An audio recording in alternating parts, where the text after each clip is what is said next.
வாராகி, என் அன்பு குழந்தையே, உன்னுடைய வாழ்க்கையில் நீ எவ்வளவோ பெரிய விஷயங்களை சமாளித்து இருக்கிறாய். உன்னால் இப்பொழுது நடந்து கொண்டு இருக்கும் இந்த சிறு பிரச்சனையை சமாளிக்க முடியாதா? எல்லா பிரச்சனையிலும் இருந்து நீ வெளிவந்து கொண்டுதான் இருக்கிறாய். இப்பொழுது நடந்து கொண்டிருக்கும் இந்த பிரச்சனையை பெரிய ஒரு விஷயமாக பார்க்கிறாய். இது பெரிய விஷயம் அல்ல. உனக்கு சில பேரை எப்படி நடத்த வேண்டும், பழக வேண்டும் என்று சொல்லிக் கொடுக்கும் விஷயம்தான் நடந்து கொண்டு இருக்கிறது.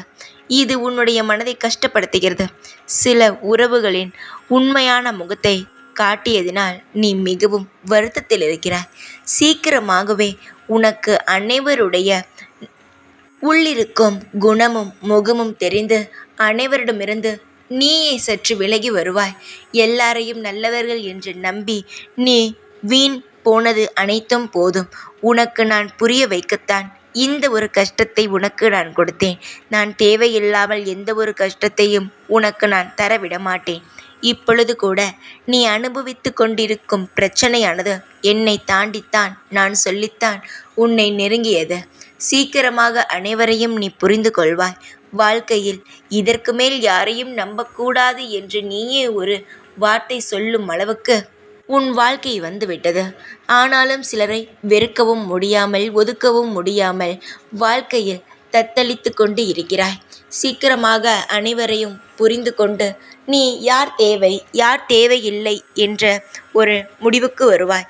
வாழ்க்கையில் ஒரு நபர் இருந்தால் கூட அது நல்லவர்களாக இருந்தால் போதும். அனைவருமே உன்னை சுற்றி பெரும் சதி திட்டங்களை போட்டுக்கொண்டு தான் இருக்கிறார்கள். நீ ஒரு கள்ளக்கபடம் இல்லாத ஒரு தூய்மையான குழந்தை. அதனால்தான் உனக்கு அனைவரையும் புரிய வைக்க வேண்டும். எல்லாருடைய குணமும் தெரிய வேண்டும். அவர்களுடைய மனதில் என்ன இருக்கிறது அனைத்தையும் புரிந்து கொள்ள வேண்டும் என்பதற்காக சில விளையாட்டுகளை நான் விளையாண்டேன். அனைத்தையும் புரிந்து கொண்டாய். தங்குமே, இதற்கு பிறகாவது நீ சுதாரிப்பாக இருக்க வேண்டும். உன்னுடைய வாழ்க்கையில் நீ எந்த அளவுக்கு சுதாரிப்பாக இருக்கிறாயோ அந்த அளவுக்கு உன்னுடைய வாழ்க்கையோ இன்னும் மென்மேலும் வளரும். துரோகிகளை நீ கிட்ட வைத்து கொள்ளாமல் தூரமாக தூக்கி எறி. நல்லவர்கள் ஒருவராக இருந்தால் மட்டும் போதும். துரோகிகள் தேவை கிடையாது. அது எப்பேற்பட்ட உறவாக இருந்தாலும் அதை நினைத்து கவலைப்படாதே. காலப்போக்கில் அனைத்தும் மறந்துவிடும். உனக்காக இங்கு உண்மையாக நான் இருக்கிறேன். என்னை நம்பு. என்னுடைய உதவி சீக்கிரமாக உனக்கு அனைத்து விஷயத்திலும் கிடைக்கும். எப்பொழுதும் இந்த வாராகி ஆகிய நான் உன் கூடவே தான் இருந்து உன்னை காவல் காப்பேன். ஜெய் வாராகி.